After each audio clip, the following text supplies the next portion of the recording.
안녕하십니까. 박형철의 노아방주 방송을 시작하겠습니다. 오늘은 십계명 하나하나를 다루기 전에 십계명의 서문이 무엇인가에 대한 진리를 전하고자 합니다.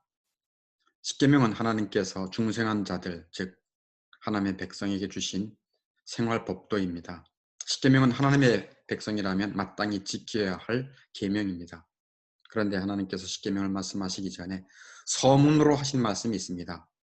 마치 책을 쓸 때 서문을 쓰듯이 하나님은 십계명을 하나하나 말씀하시기 전에 서문을 쓰셨다는 것에 주목해야 합니다. 서문에는 십계명을 주신 하나님과 십계명을 받는 사람과의 관계가 나타나 있습니다. 아무런 관계가 없는 사람에게 하나님이 십계명을 주시고 지켜 행하라 라고 말할 수가 없겠죠. 아무런 관계가 없는데 너 이거 지켜, 너 이거 숙제해와, 너 이거 여기서부터 여기까지 노동을 해. 아무런 관계 없는 사람에게 어떻게 그렇게 명할 수 있겠습니까? 그러면 십계명 서문에는 십계명을 주신 하나님과 십계명을 받는 사람과의 관계가 나타나 있는데 그 관계가 어떤 관계일까요? 네, 그 관계는 언약 관계입니다. 언약 관계입니다. 출애굽기 6장 2절에서 7절 사이에 보면은 하나님께서 모세를 이스라엘 백성들을 출애굽하기 전에 이렇게 말씀합니다. 여기 너무 긴 내용이지만 한번 들으면서 보시고 여기 언약하였더라 언약을 기억하노라 라고 말씀합니다. 하나님께서 이스라엘 백성과 언약을 약속했다는 것입니다. 그들은 내 백성이고 나는 그들의 하나님이다 라는 언약 관계를 말씀하고 계세요. 그래서 모세에게 그 사실을 명백하게 밝히고 있습니다. 그 밑에 빨간 글씨로 너희를 속량하여 너희를 내 백성으로 삼고 나는 너희 하나님이 되리니 나는 애굽 사람의 무거운 짐 밑에서 너희를 빼낸 너희 하나님 여호와인 줄 너희가 알지라 라고 말씀합니다. 하나님이 이스라엘 백성들에게 이렇게 명백하게 말씀하시는 거예요. 이 백성은 아브라함과 언약을 맺은 내 백성이다. 그들이 애굽 사람의 무거운 짐에서 무거운 노역에서 신음하며 고통하는구나. 언약을 내가 기억한다. 그래서 이제 내가 그들을 내 편팔과 큰 심판으로서 너희를 속량해서 내 백성 삼겠다. 내 소유로 삼겠다. 그것이 십계명의 서문입니다. 그러니까 나는 그들의 하나님이고 그들은 내 백성이 된다라고 하는 언약 백성됨을 말씀하고 있습니다. 출애굽기 20장 20절이 십계명의 서문이거든요. 나는 너를 애굽 땅 종되었던 집에서 인도하여 낸 내 하나님 여호와니라. 이게 서문입니다. 십계명의 서문. 애굽 땅이라 하면 우상 숭배 땅입니다. 꼭 기억하십시오. 애굽 땅이라 하면 우상 숭배 땅이고 종되었던 집이라 하면 고생의 장소를 의미합니다. 애굽 땅은 우상 숭배의 땅입니다. 사실 세상은 가짜 신들이 드글드글 하거든요.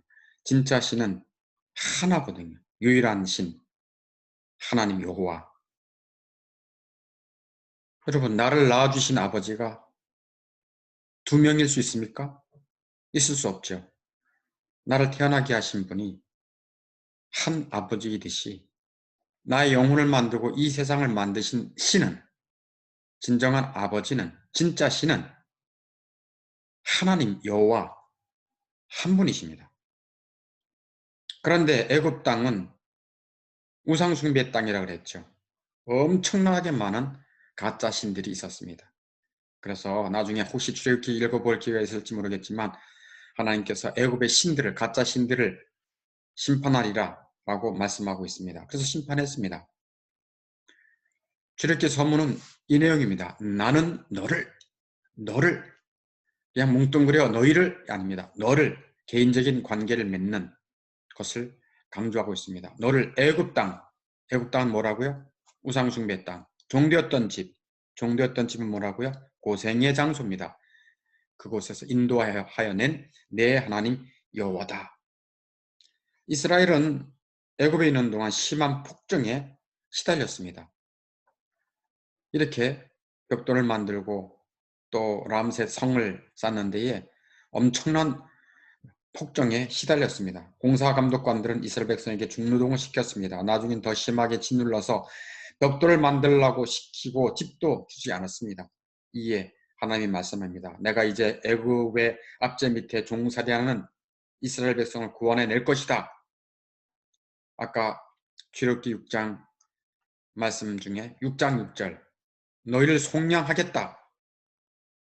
7절 내 백성을 삼고 속량해서 내 백성을 삼고 나는 너희 하나님이 되리라 라는 말씀을 합니다. 여기서 속량, 이 속량은 구속 또는 영어로 redemption이라고 말합니다. 구속, 아니 감옥에 가두는 것 말고요. 속량은 몸값을 치르는 것입니다.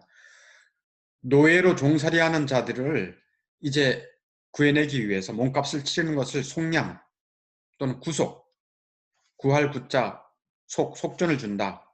그걸 영어로 redemption이라고 말합니다.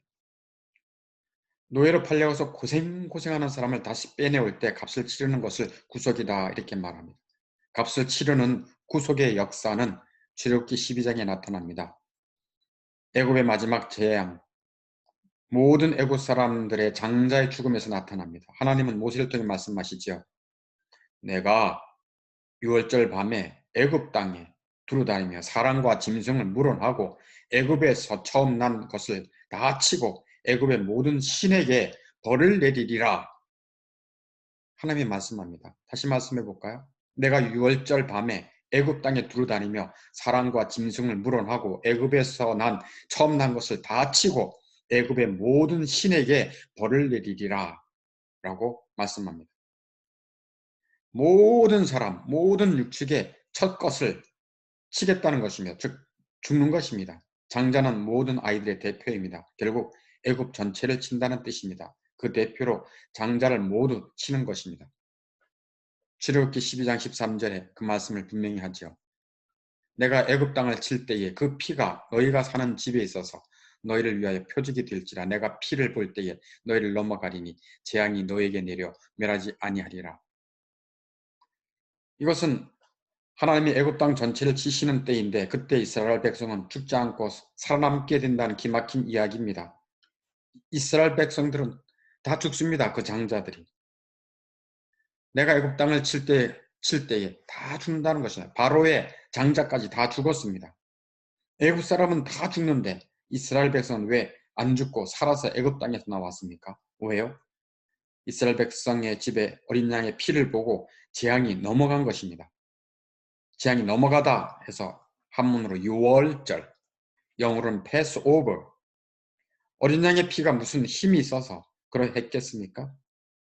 양의 피가 힘이 있는 것이 아니고 진실은 어린 양 되신 예수 그리스도의 희생의 피가 힘이 있는 것입니다. 그것을 구약 성경에서 미리 맛보게 하신 것입니다. 예수 그리스도는 6월절 어린 양이라고 신약 성경은 증거합니다. 사도 요한도 증거하고요. 그리고 사도 바울도 증거합니다. 이게 어린 양이 예수 그리스도의 예표라는 것입니다. 요한복음 1장 29절에 보라 세상 죄를 지고 가는 하나님의 어린 양이로다. 예수님께서 나오는 것을 보고 보라 세상 죄를 지고 가는 하나님의 어린 양이라도 라고 말하고 있습니다. 성경이 진리가 증거하고 있습니다. 사도 바울도 고린도전서 5장 7절에 우리의 유월절 양 곧 그리스도께서 희생되셨느니라. 유월절 양을 누구라고 말합니까? 그리스도께서 희생되셨다. 즉 애굽 땅 종되었던 집에서 어린 양 예수 그리스도의 보혈의 값을 치르고 구속하신 것입니다. 죄값을 치르고 노예의 몸값을 치르고 사신 것입니다. 그러니 이스라엘 백성은 하나님의 소유고 하나님의 것이 된 것입니다. 어디에서 구출해냈다고요? 애굽 땅, 즉 우상숭배의 땅이고 종되었던 집은 뭐라고요? 고생의 장소지요. 종되었던 집에서 구해냈습니다. 여기서 종되었던 집이라 하면 이 집 종살이 어딘가에 쇠사슬에 묶여서 종살이 하는 것이죠. 이 종살이는 세 가지 영적인 의미가 있습니다. 어디에서 종살이 한다는 얘기입니까? 죄의 종살이, 둘째는 사탄의 종살이, 셋째는 지옥의 종살이를 영적으로 표현한 것입니다. 죄의 종살이로부터 구출해낸다는 예표였습니다. 죄는 그 영혼을 노예로 삼습니다. 가혹하게 꼼짝없이 죄만 짓고 살게 하는 것입니다. 죄의 종살이 정말 고생하며 가혹합니다. 왜? 죄만 짓고 사는 것이 쉬운 것이 아닙니다. 정말 고생입니다. 사단의 종살이, 사탄의 종살이.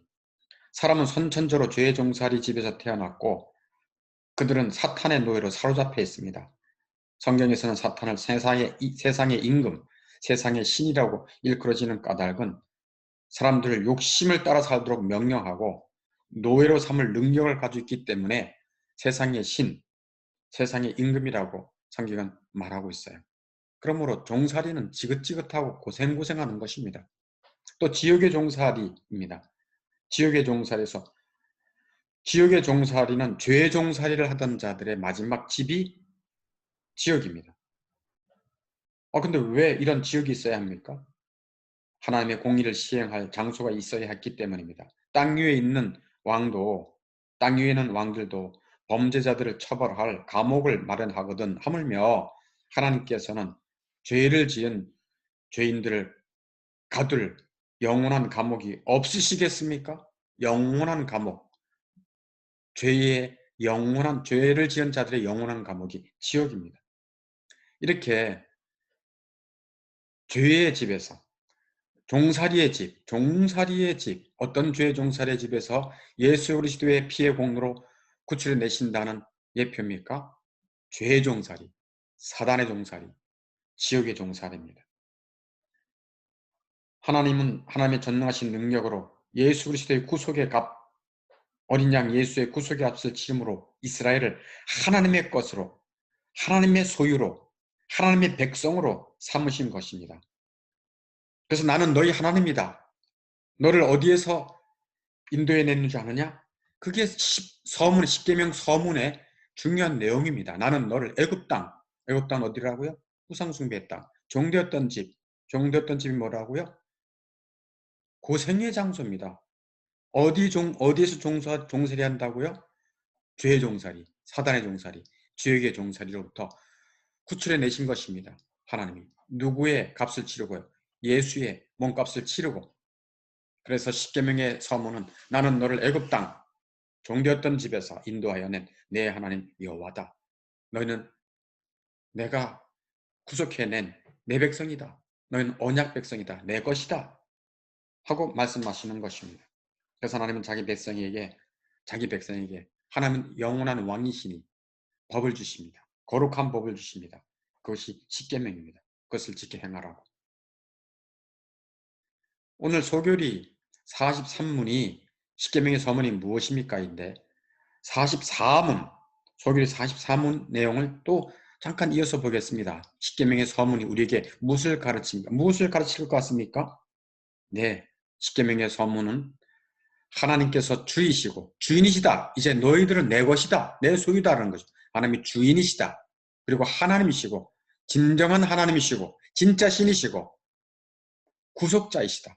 너희를 값을 치르고 사낸 구속자이시므로 우리가 마땅히 그분의 모든 계명을 지켜야 한다는 것을 우리에게 가르칩니다. 하나님이 자기의 독생자 예수 그리스도의 사랑하는 아들의 핏값 주고 산 언약 백성들에게 십계명을 주실 때 무거운 것을 주시겠습니까? 무거운 죄짐보다 더 무거운 짐을 지고 못 지킬 계명을 주시겠습니까? 그것은 무거운 것이 아닙니다. 부담되는 것은 결단코 주지 않습니다. 유익과 복이 되지 않는 것을 명령하지도 않습니다. 언약 백성에게 하나님은 격려를 두 가지도 해주십니다. 하나님은 언약이 신실하시거든요.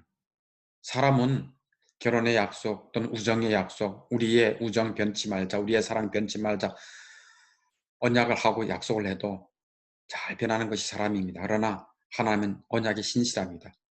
그 신실한 하나님께서 언약 백성에게 주신 두 가지 격려, 이 두 가지 격려도 또한 신실합니다. 두 가지 경계가 뭔지 압니까? 이 두 가지 경계를 꼭 기억하고 십계명을 순종할 수 있기를 바랍니다. 첫 번째, 성령을 주셔서 계명을 행할 수 있도록 하시겠다고 약속해 주셨습니다.